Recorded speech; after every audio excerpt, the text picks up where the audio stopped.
What's up, everybody? Brad Petty back again. I'm with MPI Entertainment, and today I'm sitting with Missy Chambless from Spice Catering Co. What's up, Missy? What's up, Brad? How are you? I'm doing well. How about yourself? I'm well. This is take two. I just we started this interview and I realized I wasn't recording, so we are we're doing it all over again. We're all doing it all over again. It's all good. So let's start out by introducing you to our viewers. What is it that you do with Spice? I am the director of sales and event curator for the catering company. And basically, I work a lot with clients to help them plan their events on the catering side. We are a full service caterer, so we can help you start from start to finish, like help you with connecting you with other vendors that you might need for your event, helping you with timelines, walking you through venues, pros and cons of those sorts of things. So start to finish. We always say, we'll do as much as you need us to do. How long have you been there? Because I met you a long time ago, and I was thinking about today, the first time I met you, and I think I have it pinpointed. I think it was I can't wait to hear this. I'm pretty sure it was at 78th Street at a wedding at Smart Space. Because I remember looking in the back, and you guys had like the kitchen back there, and I'm pretty sure that's the first time I met you. So how long have you been with Spice? I am going to finish my 6th year there at the end of this year. So 6 years. I mean, it's like gone by quickly, and at the same time, it feels like I've been there forever. So have you been there since the beginning? Was that the beginning? No, so the beginning of the catering company is probably, depending on who tells the story, 12 to 15 years. Like, it depends on what reiteration you're like talking about. So I've not been there since the beginning. I've been there, I think the restaurant opened, and then I came the following year after the restaurant opened. So. Okay. And just to clarify, so Missy works for the catering side of Spice. There also was a restaurant which just recently closed.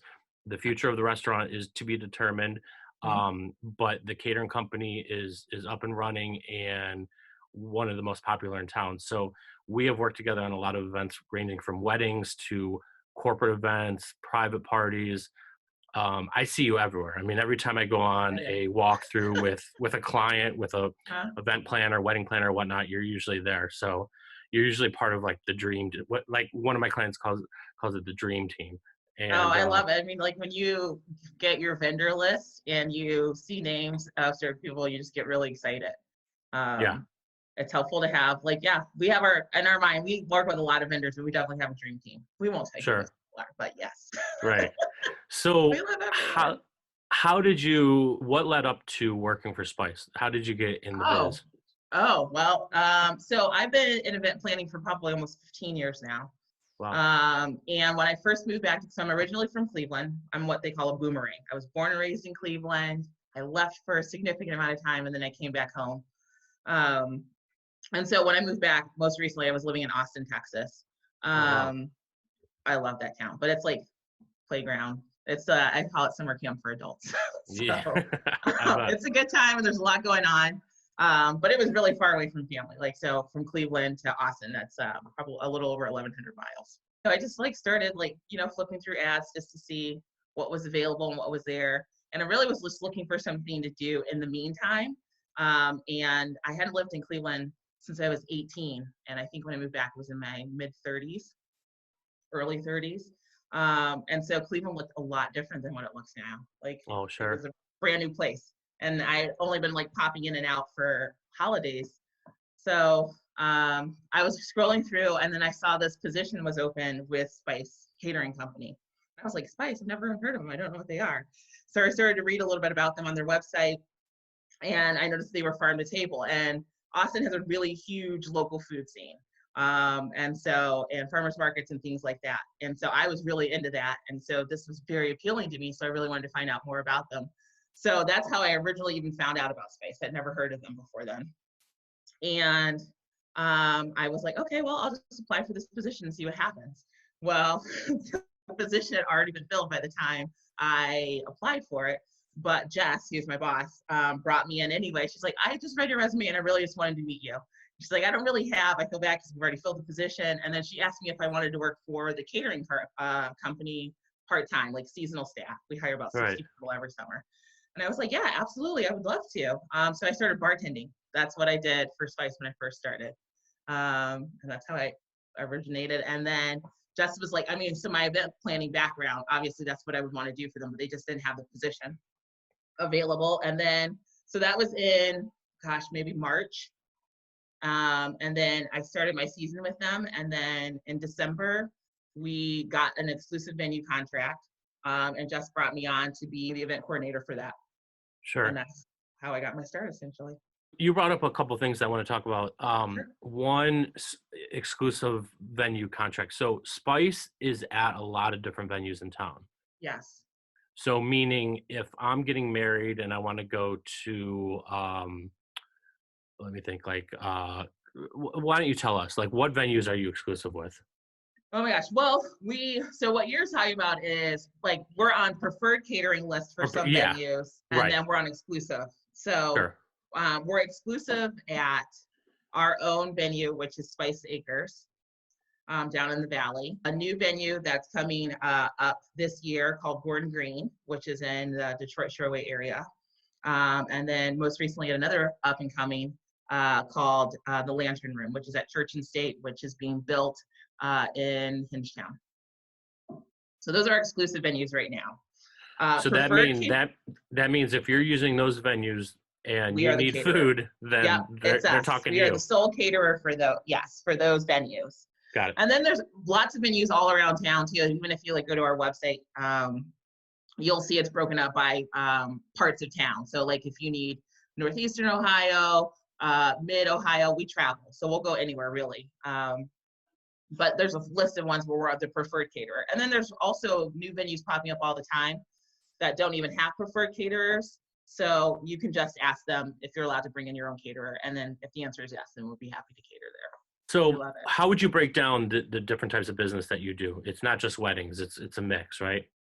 Yeah, I mean, we always say that we can do from parties from 10 to 500, like, I mean, the gamut. So if you can name it, we do anniversary parties, private dinner parties, birthday parties, corporate lunches, corporate dinners. We like to do experiential things too out on the farm. So if you want to, we always say like we sort of break up the monotony of the boardroom. So if you've got like a board meeting you want to host, we're happy to do that. We're happy to give you a farm tour if you want to do something interactive. What makes Spice different from other places? I mean, like what is your thing?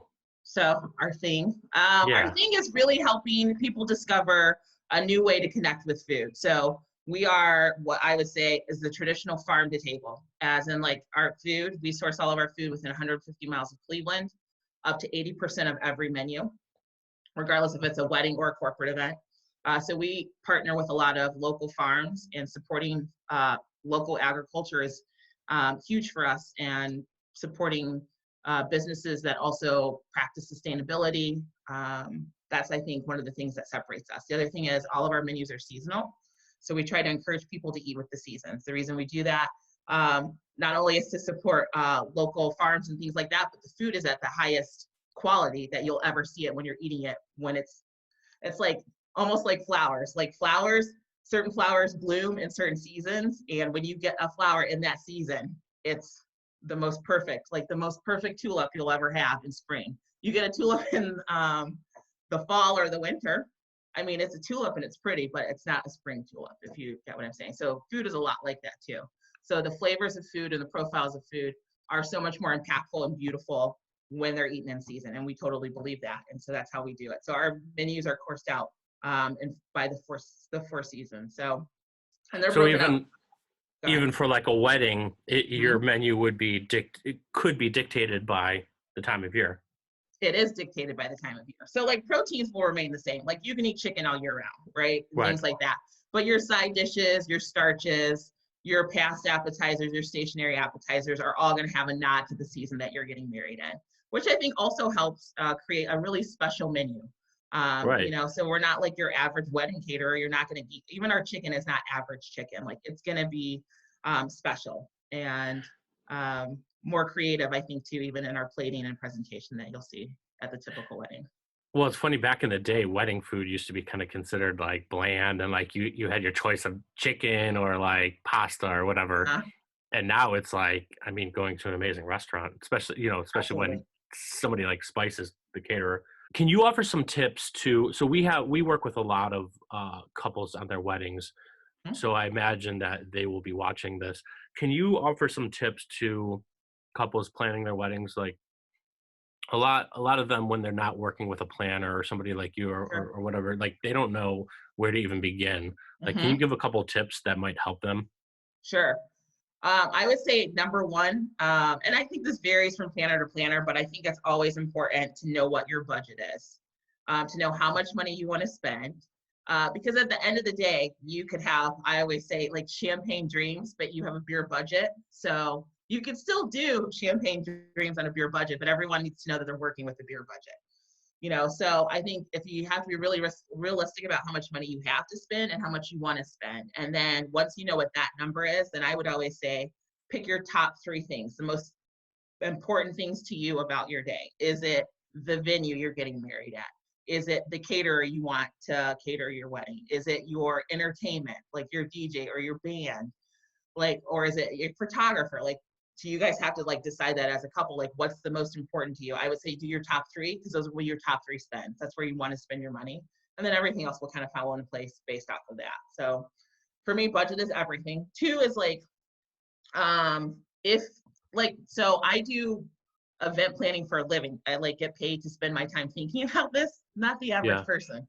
So for you, I would say like if you are a very busy person with very little time, you might want to look into hiring a planner, somebody that can help vet things for you, like find venues for you. You just tell them what your preferences are, and they do all the legwork for you. For some people, the convenience of all that will make the day easier and the planning up until that day easier too. So Sure. um, Is there like a way to break that? You mentioned budget, and a lot of mhm. times people are like, well, I don't know. Like, I don't even know what I'm supposed to be spending.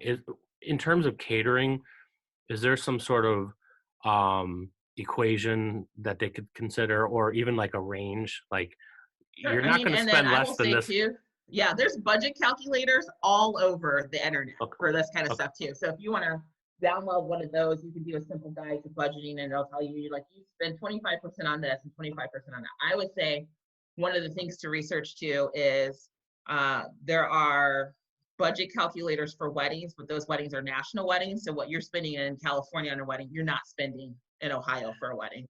So just be really specific in your search and say Ohio weddings. Yeah. And then I think it's not so much about what the breakdown is, it's just what you're getting for the money that you're spending. Because sometimes you can get a venue, that venue will have chairs, tables, linens, and all of that included in that price. So it's not just the facility itself.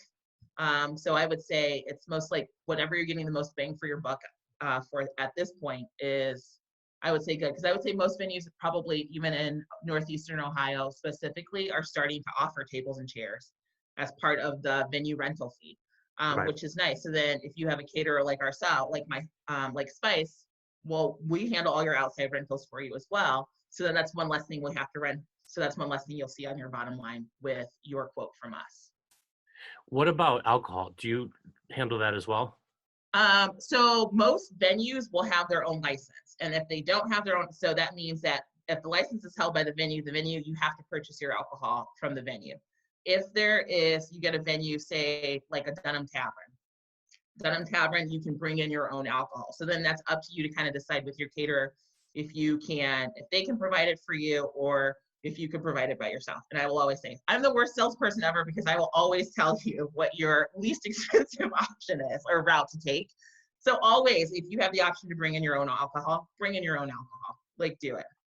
You're just going to save so much money because there's a markup on everything. Of course. And that markup sort of varies. But for us as a caterer, if you bring in your own alcohol, our bartenders are happy to serve it. Like, we still set up the bar for you. We do all of that. You're just providing the product. I've DJed a lot of weddings. I've DJed events that you were actually working. And Mhm. I wanted to ask you, from your perspective, a lot of times when I do events, I'm working with a caterer. We're coordinating timelines. We are helping each other get guests served. Just whatever we can do to help each other out. from your perspective, are there things that the DJ, the band, whatever the entertainment is, can be doing maybe better? I don't know. Can you offer any tips to entertainers at these events from your Sure. perspective? I would say that if you are an entertainer and that you are also sort of doing the role of the master of ceremonies, like you're helping things move forward, and keeping the tempo and the timeline for the evening. I always think as a vendor team, it's always helpful for everyone to check in with everyone else. Because what you'll end up happening is like you'll end up, the client will have sent you one timeline, they would have sent me another version of the Yep. timeline, and we all think that we're operating on the same timeline. Right. So I always think it's good, like as soon as you get there, to sort of touch base with all the vendors who might have any part in the time from the ceremony till the doors close, to figure out if we're all operating from the same timeline. And then if we are, great. And then especially for the caterer, like food is a timely thing. And when you're preparing food for a significant amount of guests, there's no like, oh, hold 15 more minutes. You're holding 15 more minutes on steak and you're ruining it. You know what I mean? Or something like that. So Right.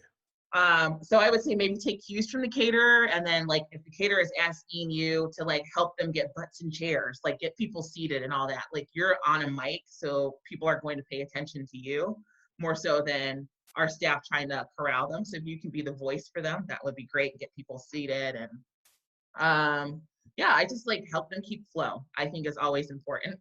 And then kind of asking them like what important things need to happen and at what time. So like if we need to get people moved so that salads don't wilt, like what time do they need to be down, Or for instance, if you guys know, like they might have added, oh, they want to do their first dance before dinner starts. Like, are we good to do that? Is that a good adjustment that we can make? Or should we go back to the client and say, hey, these things are already in motion. It might be better for us to fit it in here or something like that. So I say if you can be an advocate and you can be a help for us as a vendor team, I think is really important. Actually, let me go back to that. Do you have a preference when it comes to the first dance and also the cake cutting? When Yeah. those take place? Honestly, when I sit down with my clients, I always tell them it's your day. So whatever you want to do, do.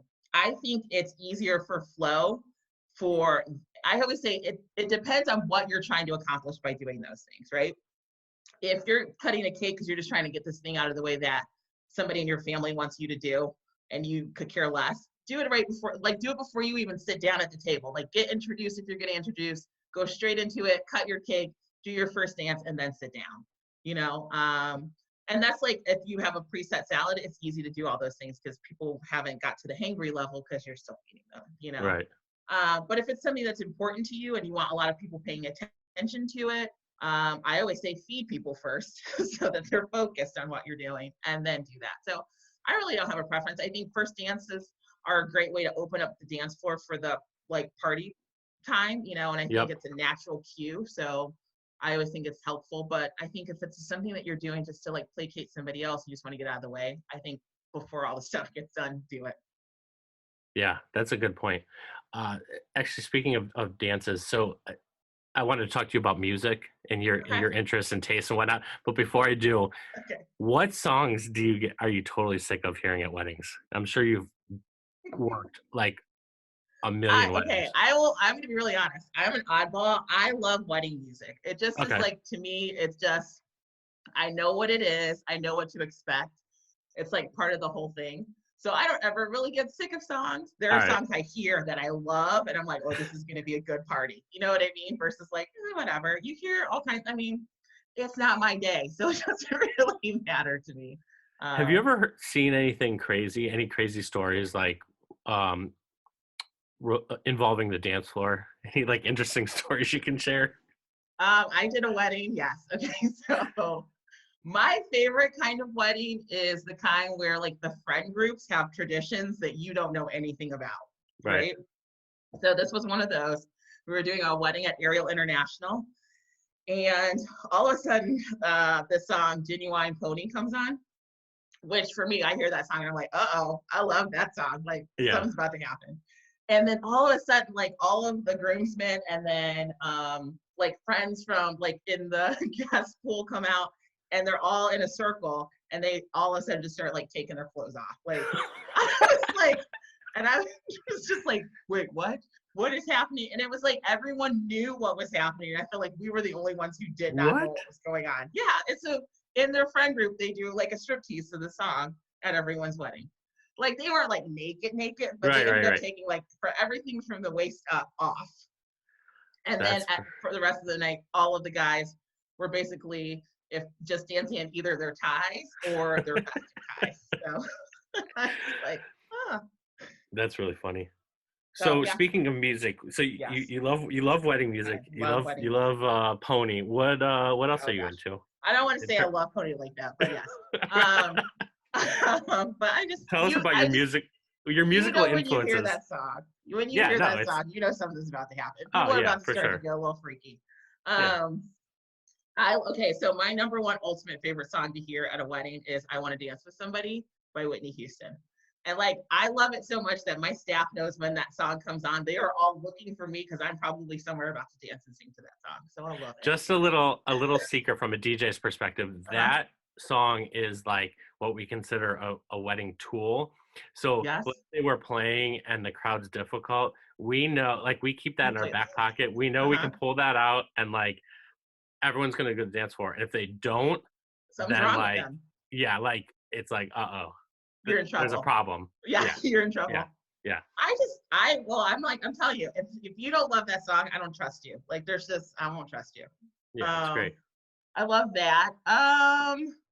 I will take any song that has a driving beat. Like for wedding music, I mean, it could be anything. Personally, like I love, like Michael Jackson, Jackson 5, Stevie Wonder, Motown, that kind of stuff. I love that a lot. I grew up Yeah. on that. So, um, I don't know. I think like when I'm washing dishes, I like to listen to the Lumineers.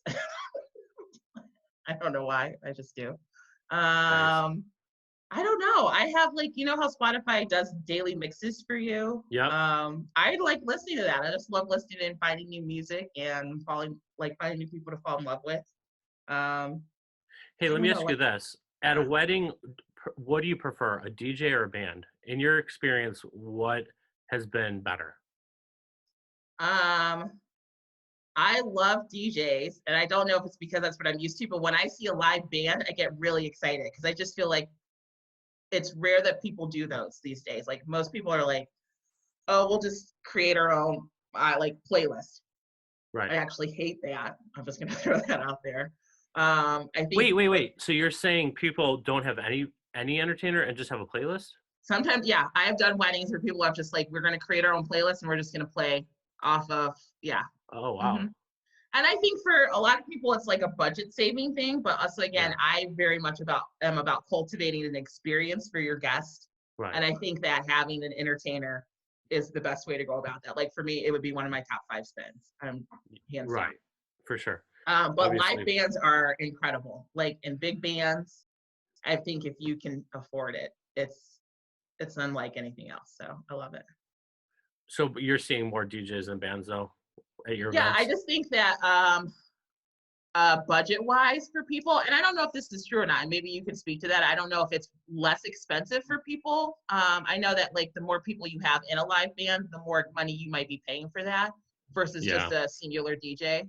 I But since I usually don't tell really drink, people like the rule of thumb is you're going to spend at least 3 times uh the money for a band versus DJ, at least for the ones that I represent.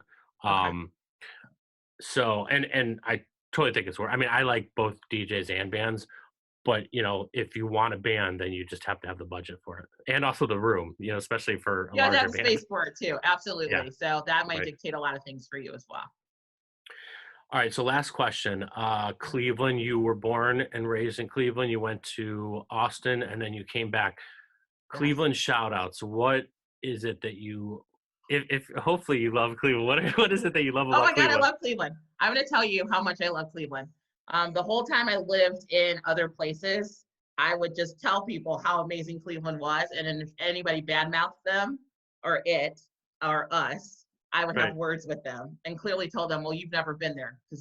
And I love Cleveland so much that, like, if you are already from here, I don't want you to move here. Like, I just want to keep it for us. So I love Cleveland. Shout outs. Gosh. Okay. So I grew up in Cleveland Heights. Okay. So Cleveland Heights places that I love that are still around are Tommy's, Nice. Lakeview Cemetery, Shaker Lakes Nature Center, and Shaker Lakes, like just a path around. Yeah. Parnell's, Okay. which has moved and now kind of closed. It's kind of weird now because the places I Shout love. out to Declan at Parnell's. Love Declan. Luna.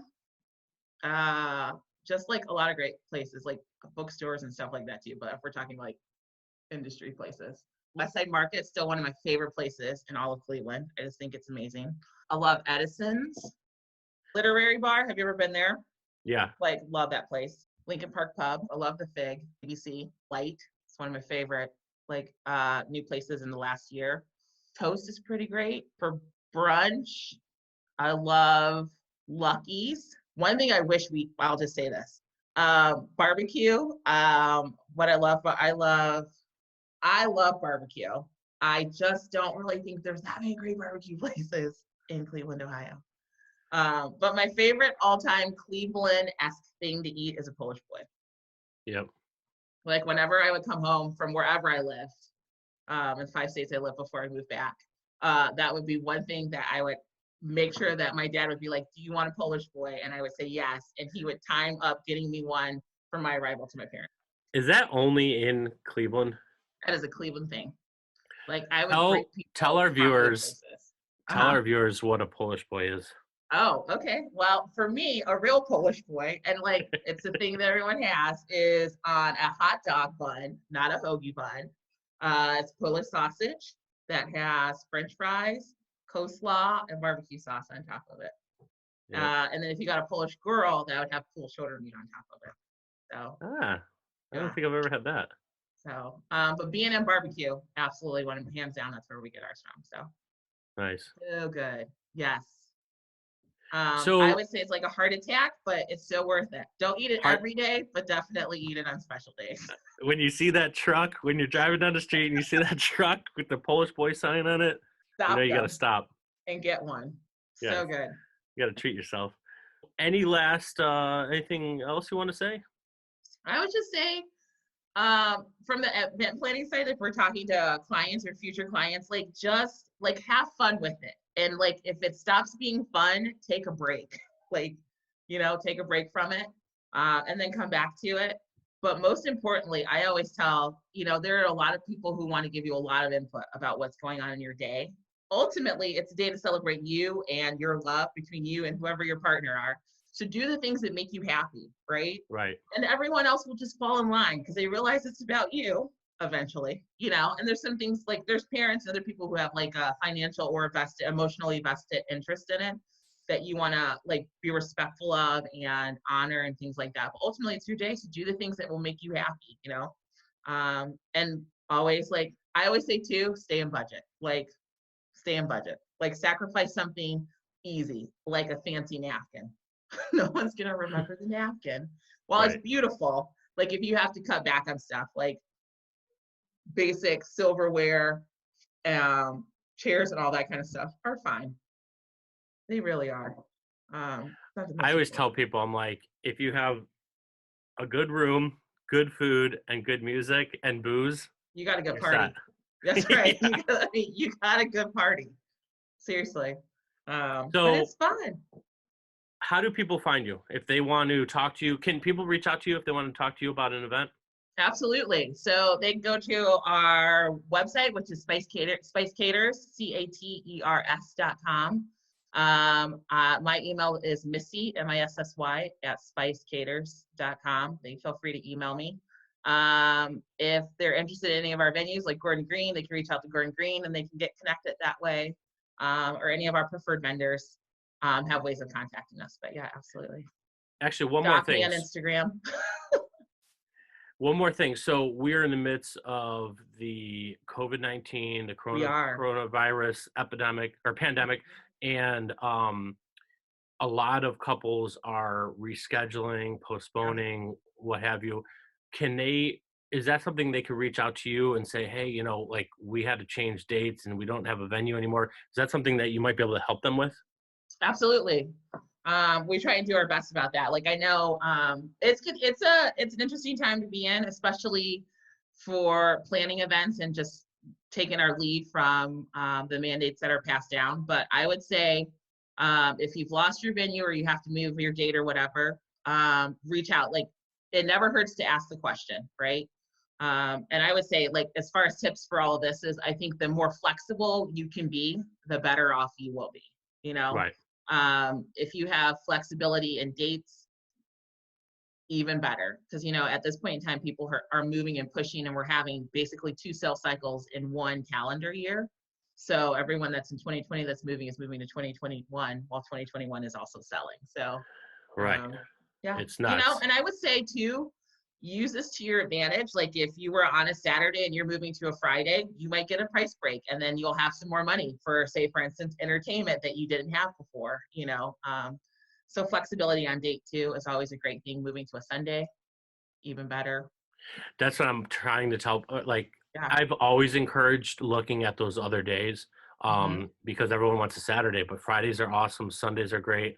And I know in other markets, you know, like even like in New York and Jersey and whatnot, I mean, people do like weekday weddings. Weekday So, weddings are a big thing now. People are getting married on Thursdays, yeah, Tuesdays, right. all kinds of stuff. So yeah, you know, I think if you I really like if you can do something that you feel like is non-traditional and other people will follow you, then absolutely do it. I think you're gonna end up saving more money or getting more bang for your buck. So being able to do, like, if you are that person I was talking about that has champagne dreams with a beer budget, it's easier to use a beer budget to get your champagne dreams on a non